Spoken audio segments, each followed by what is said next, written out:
Tegangan permukaan adalah suatu sifat dari zat cair di mana bagian permukaannya cenderung menegang, seperti membentuk lapisan tipis yang elastis.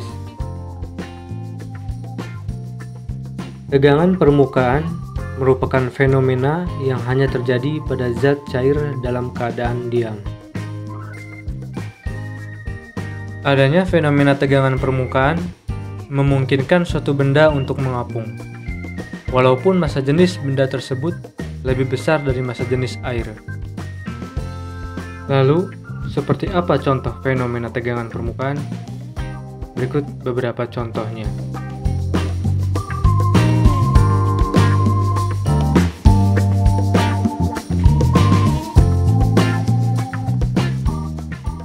Jika kita melihat daun talas yang terguyur hujan atau daun talas yang diteteskan air, maka yang akan terlihat adalah air tersebut langsung berjatuhan dan membentuk gumpalan-gumpalan tanpa membasahi permukaan daun talas tersebut.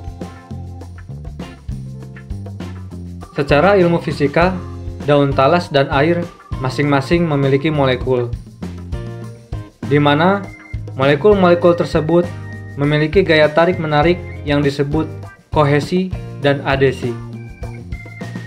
Kohesi merupakan gaya tarik-menarik antar molekul yang sejenis, yaitu molekul air dengan molekul air. Sementara adesi merupakan gaya tarik-menarik antar molekul yang tidak sejenis, yaitu antara molekul air dengan molekul daun talas. Gaya tarik-menarik antara air dan daun talas memiliki gaya yang rendah.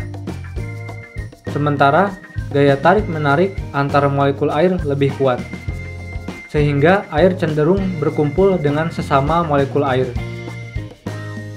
Juga gaya tarik-menarik antara molekul air yang berinteraksi dengan molekul udara lebih besar dari gaya tarik-menarik antara molekul air dan molekul udara, sehingga air bersatu membentuk gumpalan-gumpalan.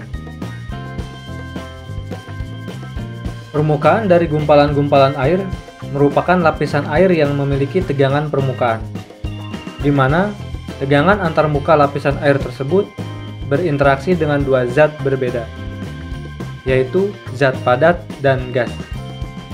Zat padat dalam hal ini adalah permukaan daun talas, dan gas dalam hal ini adalah udara.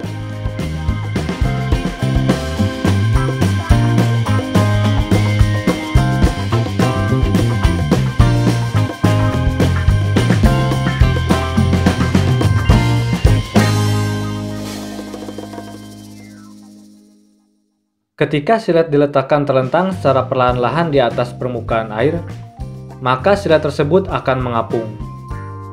Pada kasus ini, silet yang mengapung disebabkan oleh permukaan silet yang melebar, karena diposisikan terlentang sehingga tekanan yang dihasilkan sangat rendah. Hal tersebut sesuai dengan prinsip di mana semakin besar luas permukaan benda, maka tekanannya akan semakin kecil. Oleh karena itu, tekanan permukaan yang rendah sangat memungkinkan bagi tegangan permukaan air untuk menahan permukaan silet itu tetap mengapung, walaupun massa jenis silet lebih besar dari massa jenis air. Begitupun sebaliknya, semakin kecil permukaan benda, maka tekanannya akan semakin besar. Silet yang diposisikan dalam keadaan berdiri memiliki permukaan yang lebih kecil, sehingga tekanannya menjadi besar. Tekanan yang besar ini sangat memungkinkan untuk menerobos tegangan permukaan air, sehingga silet akan dengan mudah tenggelam.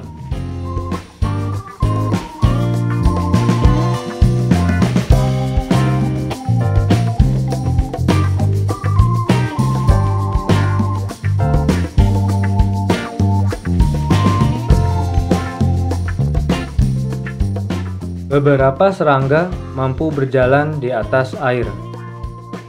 Salah satunya adalah water strider, atau di Indonesia dikenal dengan nama anggang-anggang.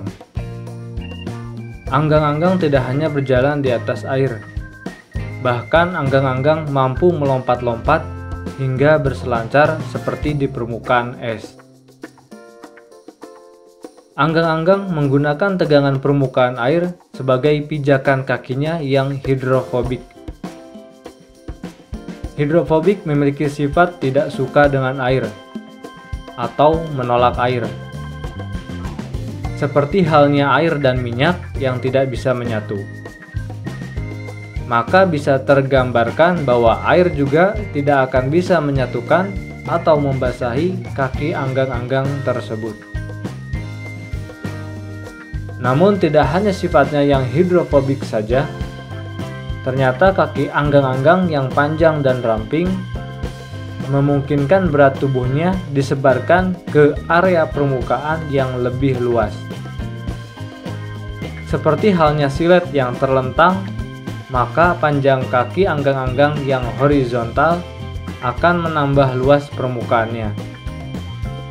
Sehingga tegangan permukaan air mampu untuk menahan anggang-anggang untuk tetap di atas permukaan.